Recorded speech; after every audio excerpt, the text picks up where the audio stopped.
It is officially spring race season, and if you have a race coming up, you're going to want to watch this video. Hi, I'm Catherine. I'm the personal trainer and running coach at Kathletics. Here at Kathletics, we're all about meeting you where you are in your fitness so you can approach hybrid training in a sustainable way. As your race is approaching, there are many things that you want to make sure that you have in place logistically as that race approaches. Now, this is something that I go through with my one-on-one online coaching clients, as this is very important as we basically in the process of coaching, we start with the race day and work backwards. So again, hopefully if you are currently working with a coach or you aren't working with a coach, you've looked at the race overview, you know what to expect, and you are slowly leading up to that race day. Now, throughout the training process, there's going to be sprinkled in dialogue about what needs to happen leading up to race day, what peak week looks like, what taper weeks look like, and of course, the race day itself. Typically, after a peak week, we start to get into those taper weeks and we start to feel those taper tantrums. Hopefully, we're avoiding them. I give them the tools that they need in order to mitigate that, as well as prepare for those couple days leading up to the race.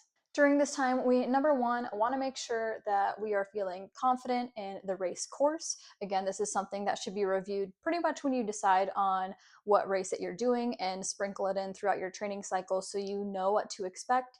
And again, can set up any potential obstacles within your training to prepare you for plan A, plan B, plan C for that race day. So this is when we fine tune things. We're making sure that we know exactly where the aid stations are, what they're going to have at the aid stations, what we need to be bringing on our person in order to be prepared and have what we need on hand. Number two, we want to be thinking about race day logistics in the sense of where are you going to be parking? Is somebody else driving you? Are you going to be getting dropped off? What tasks can be delegated ahead of time? When do you need to pick up your race day packet? All of these things should be decided ahead of time so you're not scrambling when it comes to race day packet pickup or race day itself. Generally, all of this information is on the race website, and if it is not available, be sure to reach out via email or whatever their preferred contact method is to get the information you need so you can feel confident and prepared on that day.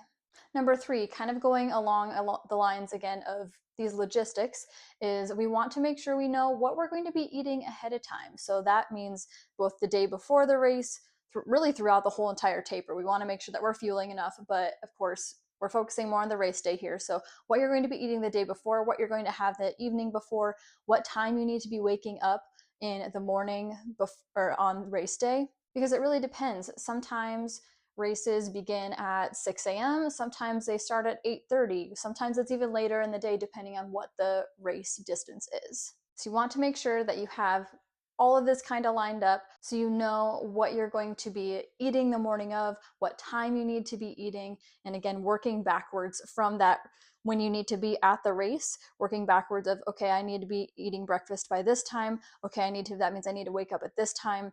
If you're going to set out your stuff ahead of time, so like your vest, hydration bladder, snacks, again, it depends on the distance, how much you're going to need all of these things. If you need more layers, if you're going to have a sock switch out, if you have other people that are aiding you in this process. I'm primarily talking about distances marathon and below in this instance, but again, sometimes if you go up to 50K and beyond, you can have drop bags, you can have people that are assisting you, like your designated crew team, and things like that to make it an easier process so you can just show up on race day and do the part that you know best. It is very important to decide on these three factors because it can really make or break how you show up on your race day. Are you feeling relaxed and prepared? Are you feeling anxious and stressed and feel like you have to do everything by yourself? Sometimes it is that way. Sometimes you're doing everything on your own, and that's okay.